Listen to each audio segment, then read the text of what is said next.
Hello, my name is Bill, and welcome back to another installment of Billboard Comics and another sub-feature of Growing Up Comics. This is another listicle that I am making, just trying to make sure that everybody here knows that ahead of time. Hopefully you like this. If you do like it, give me a thumbs up, subscribe, yada yada yada. You know the deal. Every little bit helps. So hopefully you'll stick around to the end and find out the entire list, and you'll agree with me or disagree with me or comment about what you think about it, and then you'll get back to me on that. But I digress. Here we go. Here I'm going to start with the top 5 underrated writers of my time here, basically reading and collecting comic books. I would probably do the top 5 underrated artists from the same time that I really like, and maybe a whole bunch of other ones like this. Basically trying to get comments for this and stuff like this in a way of try to get my thoughts across and in a way that might be entertaining and interesting to you guys. So hopefully you'll be able to get some use out of this. I am more of a writing guy than I am an art guy. That being said, you might think it otherwise because I have whole videos devoted to artists on here, but not so many to writers. But I like a good read better than a good art. If I had to choose, bad art will not ruin a good written comic book, but bad writing will probably kill a beautiful drawn comic book for me. But over time, over history, you see certain names that have been carried down through history, well deserved their kudos and their flowers and bouquets and brickbats or whatever, like Chris Claremont, Alan Moore, Frank Miller, Jeff Johns, Scott Snyder, all these guys, all well deserving this stuff. Big name people who have big name projects, and Brian K. Vaughan, they have gotten their kudos. But a lot of times, a lot of great, in my eyes, in my perspective, a lot of great writers have fell underneath the radar, and they really should have, because they should have as much kudos as the Moores and the Gaimans and the Claremonts of the world. And that's what I'm doing here a little bit now here, just to give props to 5 people that I think are deserving of further kind of kudos and writer acknowledgement. I just want to let you guys know these guys are great, and maybe you should track them down if you're looking for a trade paperback or got a deal on back issues. Try going to these guys' work first, and if you are a comic book reader, and I think you'll be really enjoying it. And basically, these are kind of ranked. And don't take the rankings too seriously, because I had several that I've bopped back and forth, took on the list, put on the list, take off the list, whatever. Just so you know, just give you a little guide about what to look out for. Let me start with number 5. Number 5 would be Mike Baron. Mike Baron, when I was growing up, basically Mike Baron was the guy who wrote all those interesting comic books that I could not get. If you follow in my haul videos, there's a whole list of independent comic books that I wanted to get back when I was a kid, but either didn't have the money for, or they might have been a little too more mature for, or if I had to choose between Power Man Iron Fist and Nexus, I'd choose Power Man and Iron Fist. But Mike Baron always seemed to have a very long line of books that are very, very interesting. He basically made his name writing Nexus and Badger for First Comics. First starting out with Capital Comics, and then that went under, they all moved over to First Comics, and they've been published by 5,000 other comic companies over the years. Nexus was high science fiction with great sense of humor, paired with great artwork from Steve Rude. Kind of not quite a superhero, not quite a action adventure thing, but kind of both. Very well done by Mr. Baron.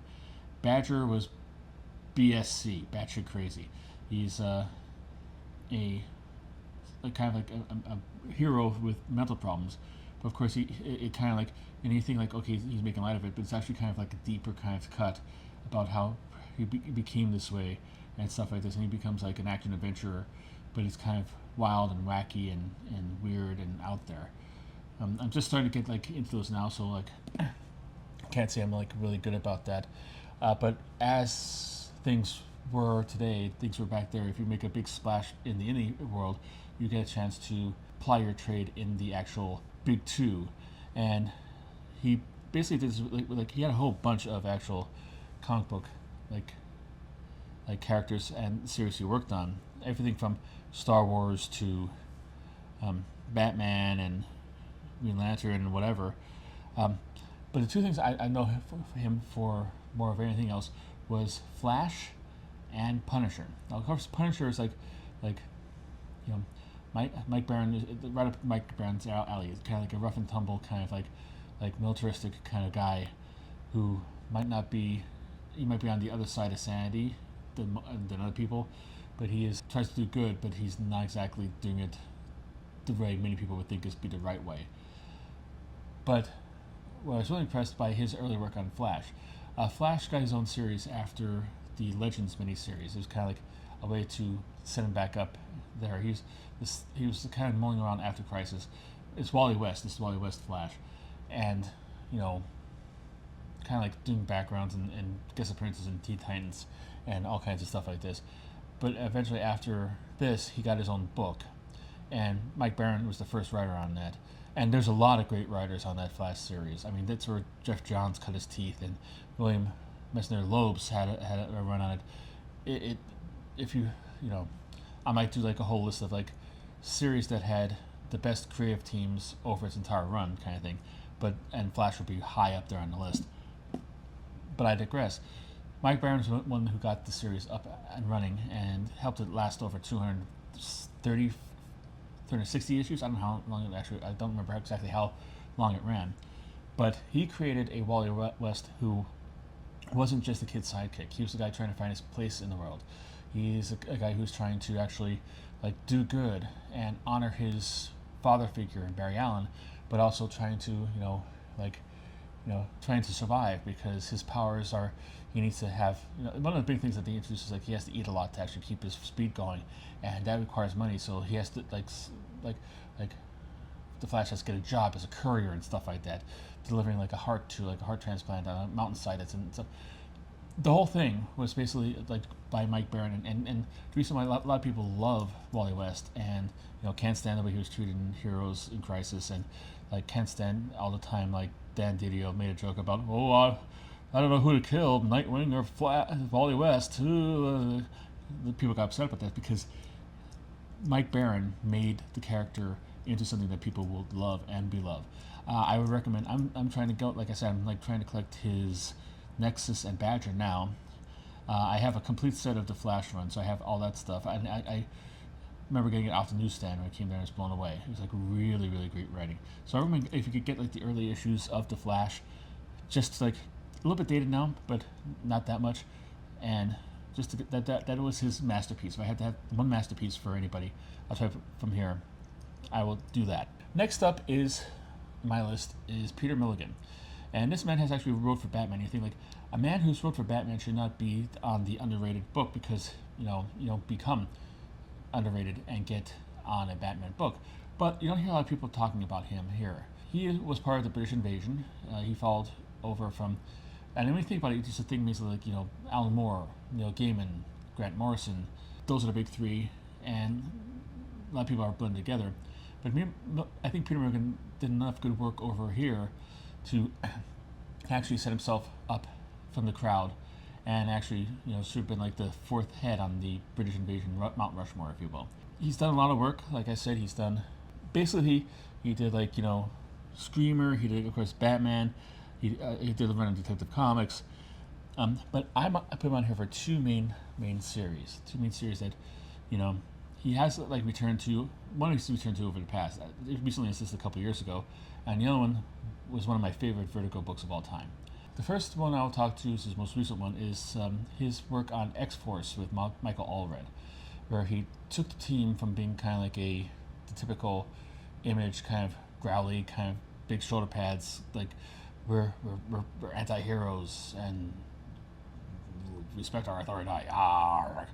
And took that whole in the end and took it as being a bunch of celebrity mutants in all the way various and sundry forms of that.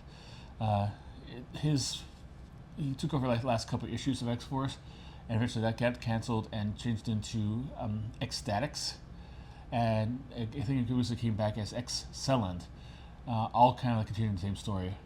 Basically, heroes that are famous and are all kinds of like the famous archetypes, the asshole, the like sensitive artist, the bad girl whose self-destructive behavior kind of like does her in, all kinds of stuff like this. It's mostly known for like one issue where he was going to have join the team a Princess Diana as an archetype, and Marvel said, whoa, let's pump the whole lawsuit brakes right there because we don't really want this. And it might I'm not sure if it was before or after she died. It makes more sense if it was after she died because she became practically canonized, especially in Britain, but also here and everywhere else. But yeah, it was like a really wacky, wild take on not only just the world of mutants, but also the world of celebrity, and like how fame could go to your head and affect you in various sundry different ways. But the main one I really want to talk to him about, the one I loved most, was Shade the Changing Man. When Vertigo became popular, it seemed like not just in DC, but everywhere, a lot of people thought like, okay, well, Grim and Gritty's the way to go, and hey, I'll have this guy who kills people, and that'll be just as the same as like the Sandman and Swamp Thing books, or I'll just have somebody show off their boobies, and yeah, that'll be the adult line, and ooh, I'll just like do something weird that the first thing that comes out of my head, it doesn't make any sense, it doesn't hold together, it doesn't advance the plot or anything, and I'll be just as weird as some of the other one. Shade of Changing Man was weird book, but it was a cohesive weird book. It had walls that you could bounce the weirdness off of, and sometimes the walls bent, but it was amazingly like well done weirdness. It had a plot, it had an idea, it had something going forward. It wasn't weird for just the weird's sake. You had a giant-sized head of JFK in Daily Plaza coming out asking who killed me, but it made sense in the story. It wasn't just weird for the purpose of being weird. It wasn't like outlandish to be outlandish. It made sense for being there. And this is one of my favorite things. And I came across this quite accidentally. The reason why I did it, I was flipping through it and I saw like my Winona Ryder is my favorite actress of all time. Do I have a crush on her? Yeah, I do. So do a lot of people of my age and my generation. And to her chagrin, I'm sure she, I've heard reviews that she hates this and like, I don't like to be hated by somebody who I admire. But on the other hand, I can totally understand that.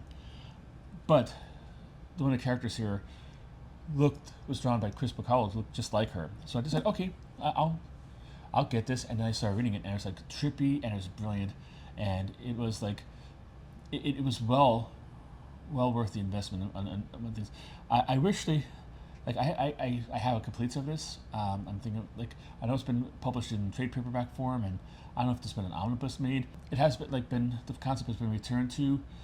Basically, like he took a concept that was back in the 70s that was done by Steve Ditko and maybe Martin Pascal. I don't know who did the actual writing on it, but it took a concept from the 70s about this alien from another thing who came here to our thing and had this weird, wacky powers. And that series was weird too, but took it into a whole different aspect.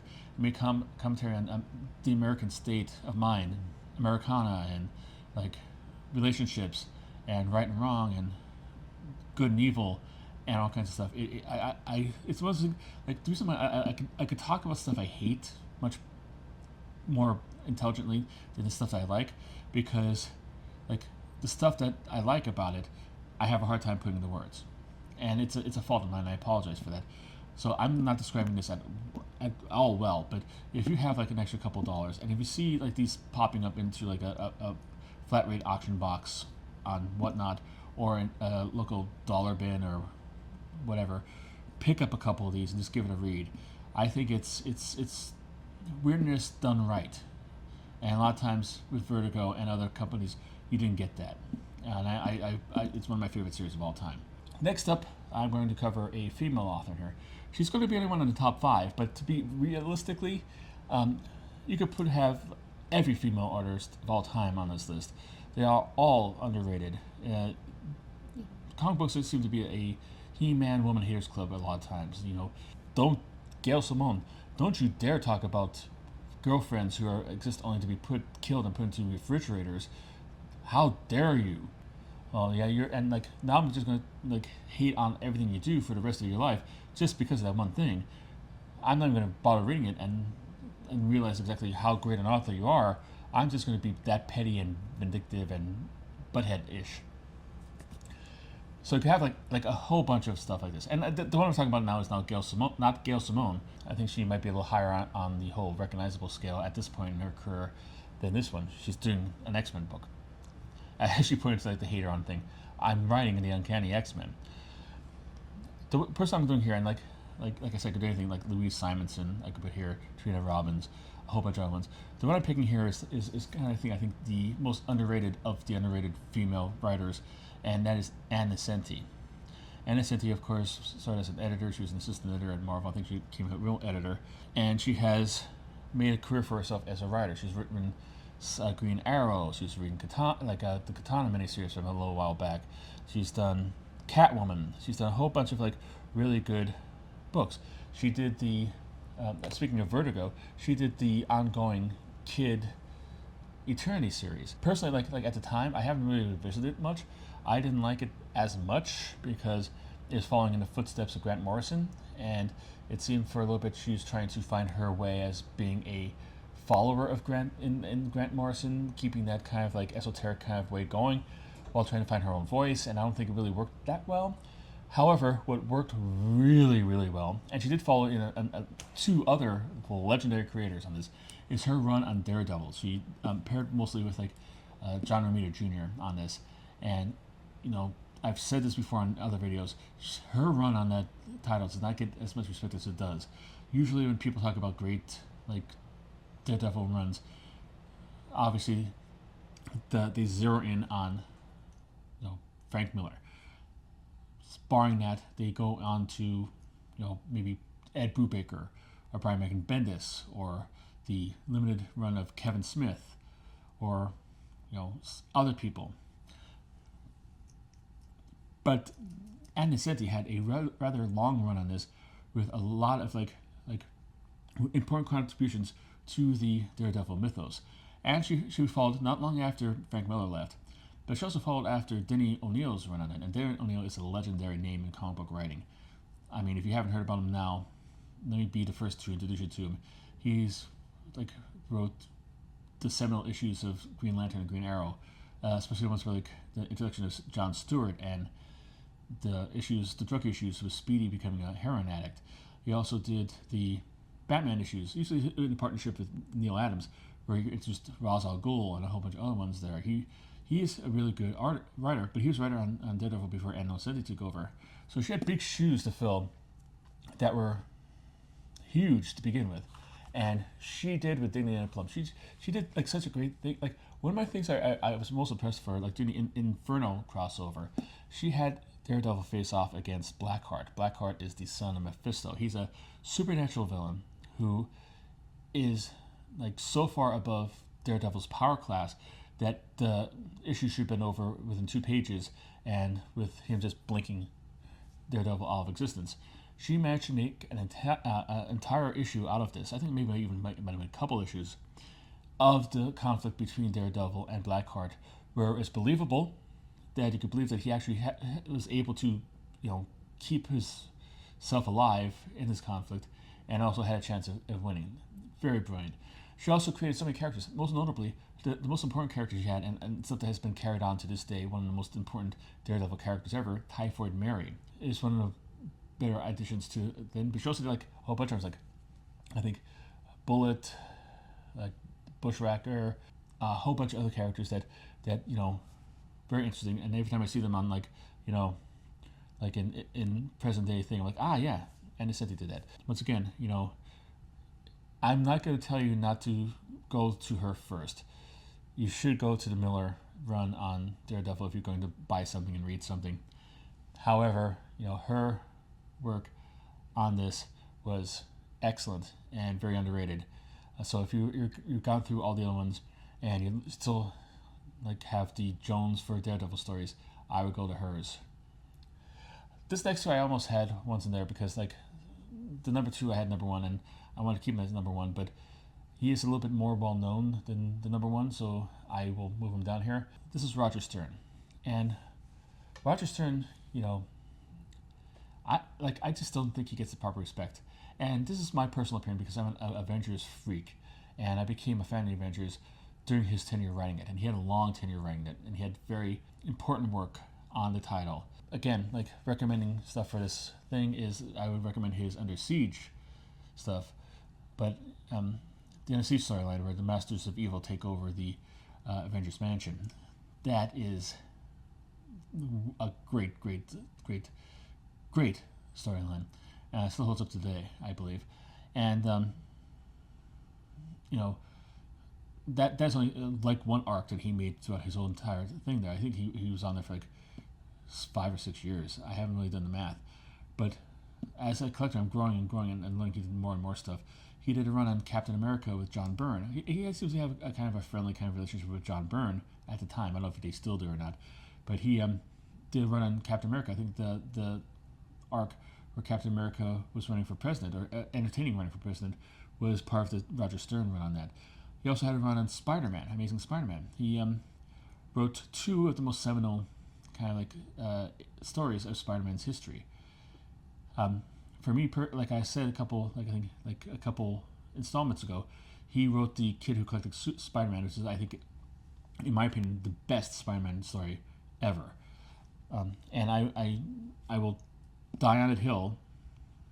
But he also did the very important seminal Nothing Stops the Juggernaut arc, the 2 issues where Juggernaut's trying to kill Madam Web, and Spider-Man has to try to stop him the best he can, again being totally overpowered and outclassed. So he had a really great run on a lot of big books. But the thing is, now he also did work for Superman. I think he's like either came in before or after, or maybe even during the whole Death of Superman arc. So he's been on a whole lot of big books. But every time you hear people talking about online or like in making videos about like the greatest comic creators of all time, his name is not really mentioned all that often. At least not in my experience. You might have a different thing. You might, by all means, point me in the direction of people who throw love onto Roger Stern's name. I would love to see that. But the point being is, like, he does not get the credit I think he deserves, and I think but he does get enough credit. He gets more credit than the guy who I put on number 1. But like I want to give him his props, and yeah, the props from a big fat hair thin bozo on YouTube will probably get him maybe a cup of coffee wherever he's going. I really wish he did more convention appearances because I really like his autograph and just tell him how much his work has meant to me over the years. But he doesn't do it. He's like basically stays where he is. He does some writing. I think he did writing for like a comic book. I forget the company, but it was like an independent one that had, I think, a whole bunch of other creators on it.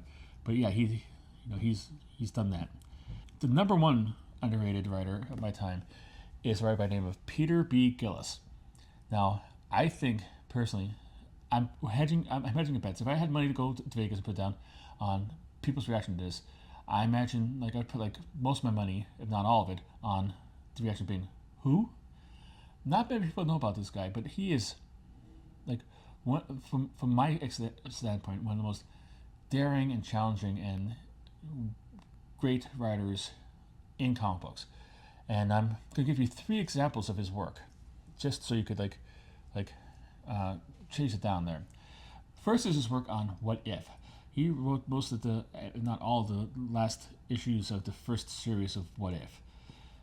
If you had to narrow it down to just one, he get the one where What If Sue Storm died. That is heartbreaking. That is a masterpiece of comic book writing. I was not aware of the original story. It's from if you know What If especially the first series of What If they take an existing story and they rejigger it into take one event in there and say, okay, what if this happened differently? It deals with the annual, I think, Fantastic Four maybe 5 or 6, where Sue Storm is about to give birth to Franklin Richards, but she's having complications because too much cosmic power and whatever is doing this. So he has to go into the negative zone to get like a MacGuffin to save the life, and he runs across Annihilus. It's his first appearance of Annihilus in this arc. To try to get him back there, he makes it just in time and saves his life, and happily ever after. The What If he doesn't make back in time, and Sue Storm dies, and a lot of people have a hard time dealing with the actual love between Sue and Reed. This one shows this because he becomes totally wrecked about it, and so much that Submariner who had like a kind of like a flirtatious kind of like rubbing Reed's rhubarb kind of relationship with Sue. He comes in and he's like wow, I have thought about like maybe making Sue my bride, but I realized that she had somebody already here who adored her, and like mine would do there. So they try to like come back and try to do stuff, and Reed plays a nihilist, and he goes into a nihilist and just tries to get his vengeance, and they try to stop him, and it's a powerful thing, very powerful thing.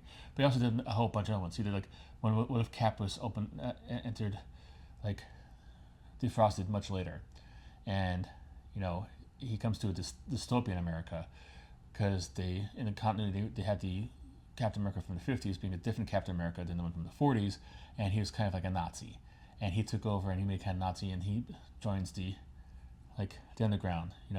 Sam Wilson is like a jive talking Black Panther kind of terrorist, and Peter Parker is a member of the Jewish Liberation Army, and he's got the spire power, so he's in the cadre of trying to fight against the Captain America who's running the entire country. Because everybody thinks he's the original one, and they soon find out that he is, but by that time it's too late. Also did one about like what if Ben Parker survived, and how he would change the relationship with Peter Parker would with the different villains, and his romantic relationships, and like his relationship with J. Jonah Jameson. He has somebody who would stick up for him, who would be able to stick up for him, and all kind of stuff like this. Great alternative concepts, and really great too to read. You could probably find them like relatively cheap. If you can only find one, I would go with the What If Sue Storm Died. I think they're all pretty much on Marvel Unlimited too, so you could probably like track him down that way. Another one he wrote was, and unfortunately he's no longer with us. I got this autograph like at one, I think East Coast Comic Con one time, and I was really happy about that. I got to tell him like I really loved his work. Another series he took over for the New Defenders towards the end. And if you want to talk about weird Vertigo kind of thing, which happened like about 5 years before Vertigo even had an idea of starting, I think it was running concurrently with the Alan Moore Swamp Thing. So it was that kind of thing. It would be like the final issues of the Defenders. That kind of like went into a whole kind of like explored darker concepts and more ethereal concepts and weird stuff. Like one of the characters was named Cloud, and it was like a cloud come to life. I don't remember much of it. The one thing I do remember, it took whatever form I wanted to. Sometimes it was a woman with clouds over like the naughty bits, and then it was a boy with clouds over naughty bits, and how everybody was dealing with that and stuff like that, and kind of like a allegory that probably would stand up pretty well today. I really enjoyed that. It was like really, really weird. I want to go back and read it. I think it's all on Marvel Unlimited. But the one thing that he should get the credits for is Strikeforce Morituri. I see a lot of people, like I'm on Whatnot auctions and all kinds of stuff, and people like, what the heck is this? Oh, that seems stupid. It is a really great examination of what it takes to be a hero. Flat out. Basic premise is like aliens attack the Earth. Scientists have figured out a way of giving human beings superpowers to combat them. However, it doesn't work for every human being, but the people who it does work, they only have the powers for a limited amount of time before their bodies, who can't handle the stress and strain of the powers, cause them to burn out and explode and catch on fire and all kinds of stuff like this, and eventually just die. Anybody who signs up for this knows that they are going to die at the end of it, but they're doing it to try to save their family and friends, to try to make a better world and get these aliens out of here, and making sure that their children could grow up in a peaceful universe. Great concept, great execution of that concept. I really like. The rights are in limbo. There's supposed to be a movie about this. The reason why it's not, because I think the rights are in flux. I believe Peter Gillis thought that he owned the rights to it. Marvel thinks they own the rights to it.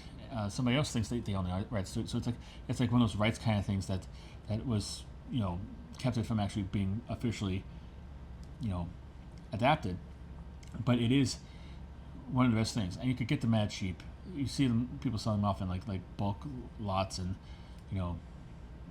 dollar bins. Pick it up, give it a read.